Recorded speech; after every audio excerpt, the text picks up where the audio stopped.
Own head, constantly thoughts jumbled round, think I need a new lobotomy. Wait, all these thoughts are too negative. I don't want to get lost in the sedative. Part 1. You'll hear a conversation between Alan and Gianna, the office counsellor of a company. First, you have some time to read questions 1 to 6.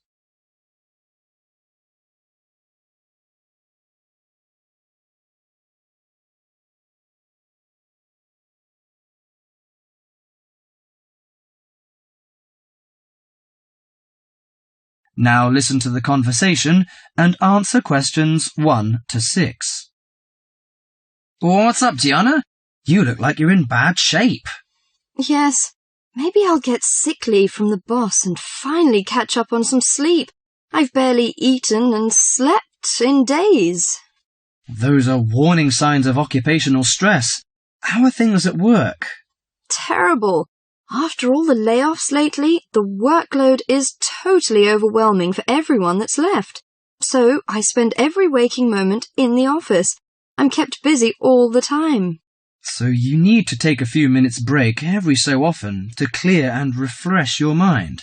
But my boss will complain I'm not hard-working. She's so capricious that you can't predict her reaction sometimes.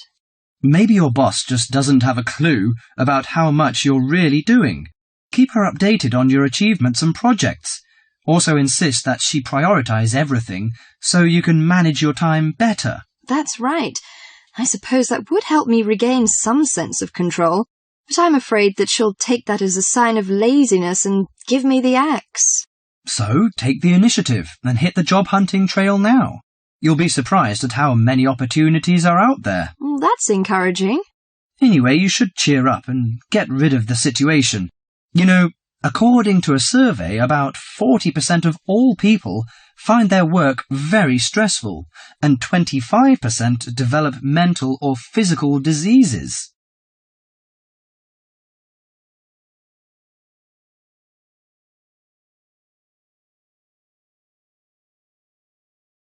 Before you hear the rest of the conversation, you have some time to look at questions 7 to 10.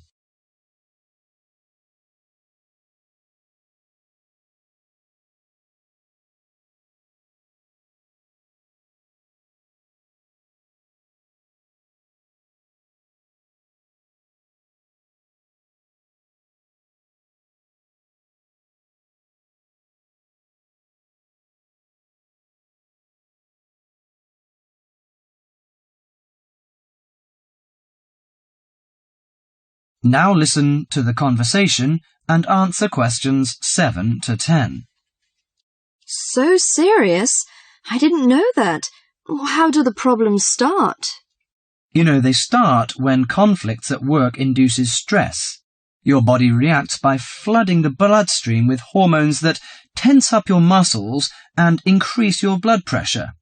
This is meant to save you in a fight or flight situation, but leads to a host of illnesses, ranging from insomnia and headaches to heart attacks, when it occurs regularly over an extended period of time.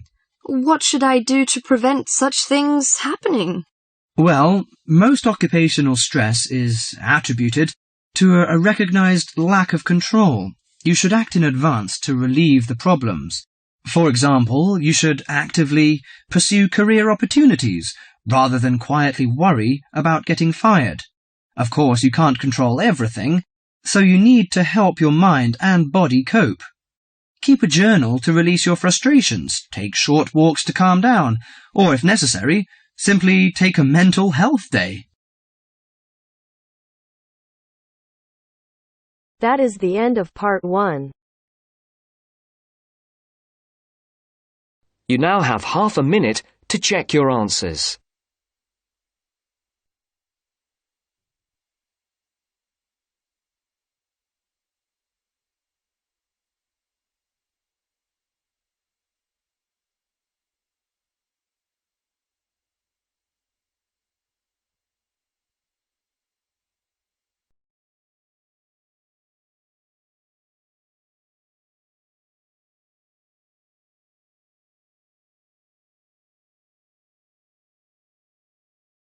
Now turns to part 2. Part 2. Everyone knows that we have achieved a huge amount in terms of space exploration. First, you have some time to look at questions 11 to 16.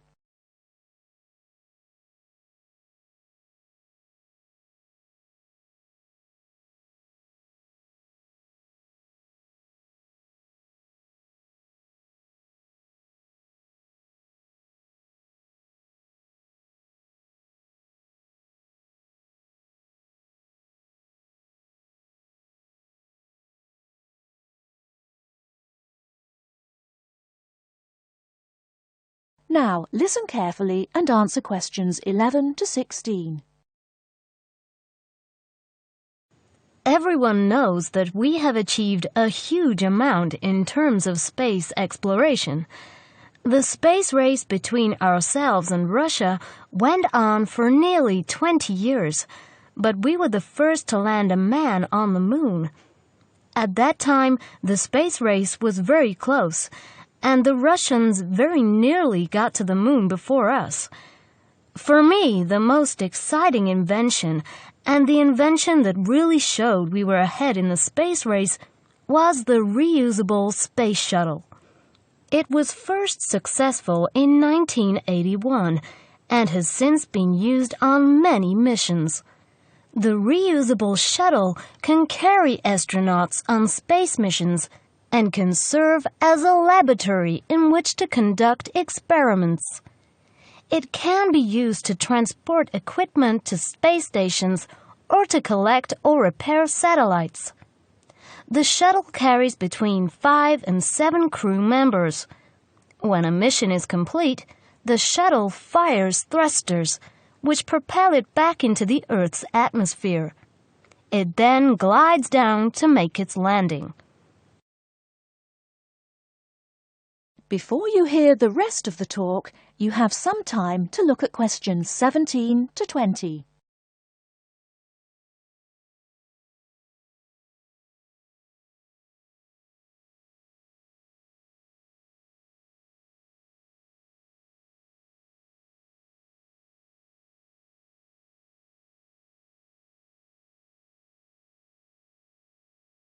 Now listen and answer questions 17 to 20. Although the remains of very early ovens have been found in many parts of the world, it was here that they were first used frequently in people's homes.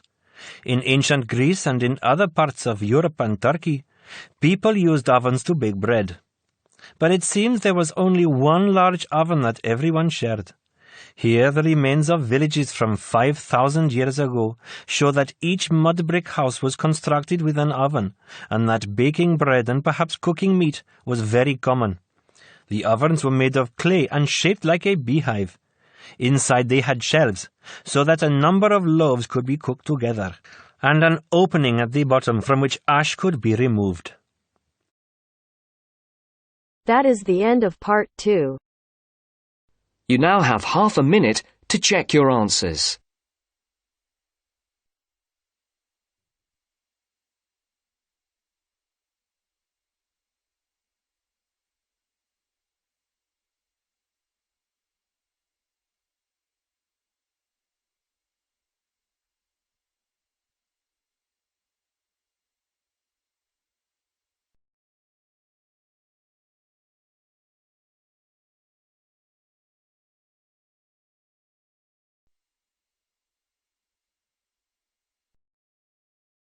Now turns to part 3. Part 3. You are going to hear a conversation on animal protection. First, you have some time to look at questions 21 to 25.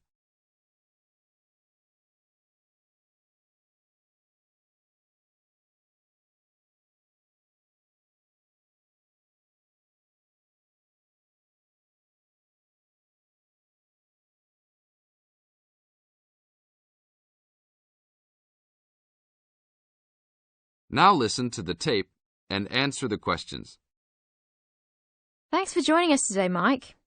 How did Baja California become a consideration for a condor release? Our recovery plan for California condors requires us to re-establish the birds in as much as their former range as possible.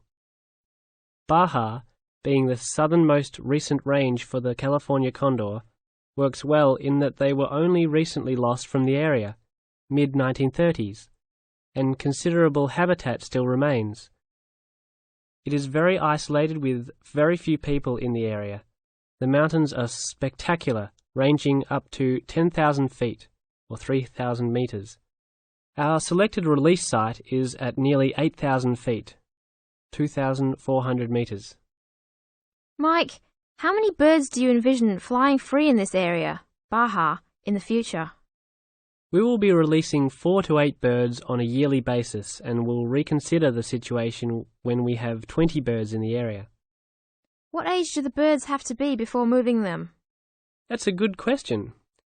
Typically, we move them at 8 months to 18 months old.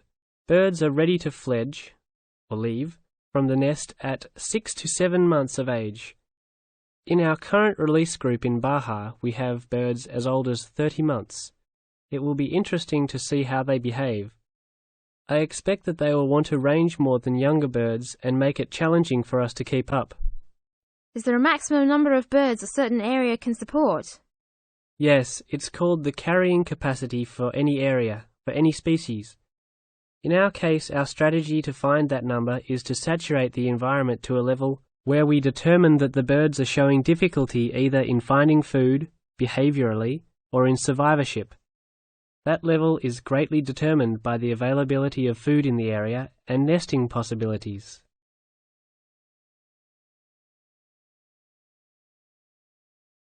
Now look at questions 26 to 30.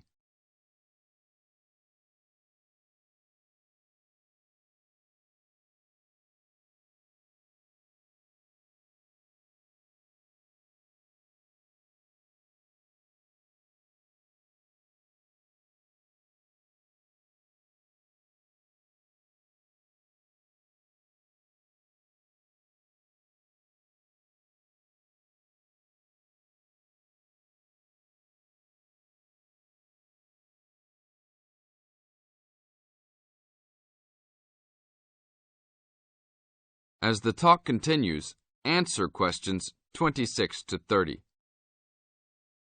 What do you hope to accomplish with this release in the long run? I expect that well within 10 years the condors will be flying north and joining birds already released in Southern California. Hopefully we will reach at least 150 birds in each of these populations within about 15 years. What would you say is the biggest contribution to the California Condor program's success? That would have to be the fact that we were able to breed the birds in captivity from the 27 birds we started with in 1987 to the 205 birds we have today. This is thanks to cooperation between the San Diego Wild Animal Park, the Los Angeles Zoo, and the World Center for Birds of Prey in Boise, Idaho. Are there any problems keeping track of and protecting your released animals outside of the US? Nope. We are using radio transmitters and will be using the new satellite and GPS transmitters as well. Which system is better? Using satellites. The advantages over radio telemetry are numerous. It makes it possible to keep up with the bird's flight without being led miles in a matter of minutes. It took the young condor only a week to migrate across the state, and with just radio telemetry, poor weather can keep a plane grounded, and not all roads are accessible to track them on ground. New technology will allow one to be able to track birds that are not accessible by plane. Also, it is a new way to gauge the effectiveness of reintroduction. How so? If a condor transmitter works properly, researchers will get a location every 10 days for about 2 years. Do you see an end in sight for the need to breed condors in captivity? Yes, that would be great. But it will take a while for us to establish the two wild populations and make sure that they are sustainable. Part of our recovery is to maintain a captive flock of 150 birds in various zoos around the country as a safety net for the future.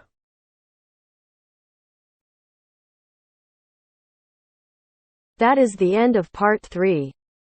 You now have half a minute to check your answers.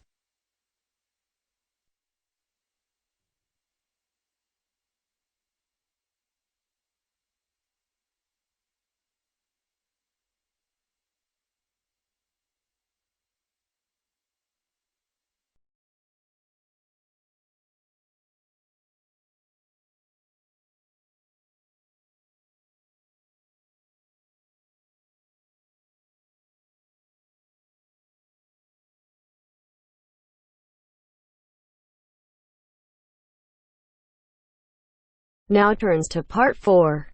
Part 4. You are going to hear a talk on 2 famous American presidents. As you listen, fill the missing information in the notes below. First, you have some time to look at questions 31 to 40.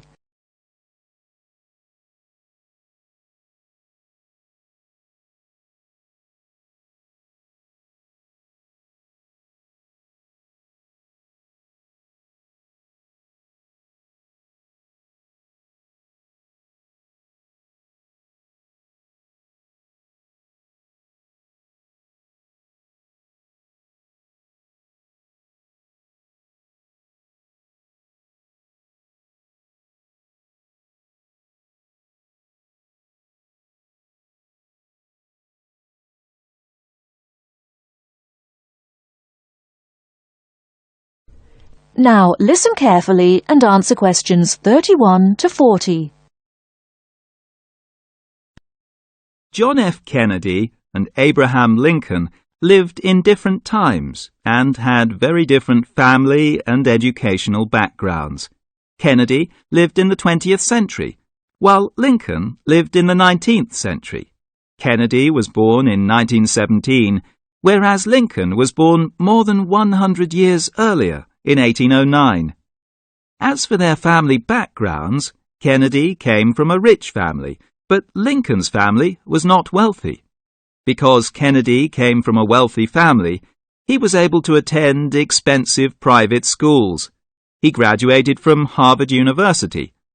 Lincoln, on the other hand, had only 1 year of formal schooling. In spite of his lack of normal schooling, he became a well-known lawyer. He taught himself law by reading law books. Lincoln was, in other words, a self-educated man. In spite of these differences in Kennedy and Lincoln's backgrounds, some interesting similarities between the 2 men are evident. In fact, many books have been written about the strange coincidences in the lives of these 2 men. For example, take their political careers. Lincoln began his political career as a U.S. congressman. Similarly, Kennedy also began his political career as a congressman. Lincoln was elected to the U.S. House of Representatives in 1847. Kennedy was elected to the House in 1947. They went to the Congress just 100 years apart. Another interesting coincidence is that each man was elected President of the United States in a year ending with the number 60. Lincoln was elected President in 1860, and Kennedy was elected in 1960. Furthermore, both men were President during years of civil unrest in the country. Lincoln was President during the American Civil War. During Kennedy's term of office, civil unrest took the form of civil rights demonstrations. Another striking similarity between the 2 men was that, as you probably know, neither lived to complete his term in office. Lincoln and Kennedy were both assassinated while in office. Kennedy was assassinated in Dallas, Texas, after only 1,000 days in office. Lincoln was assassinated in 1865. A few days after the end of the American Civil War. It's rather curious to note that both presidents were shot while they were sitting next to their wives. These are only a few examples of the uncanny and unusual similarities between the destinies of these 2 American men, who had a tremendous impact on the social and political life of the United States and the imagination of the American people. That is the end of Part 4. You now have half a minute to check your answers.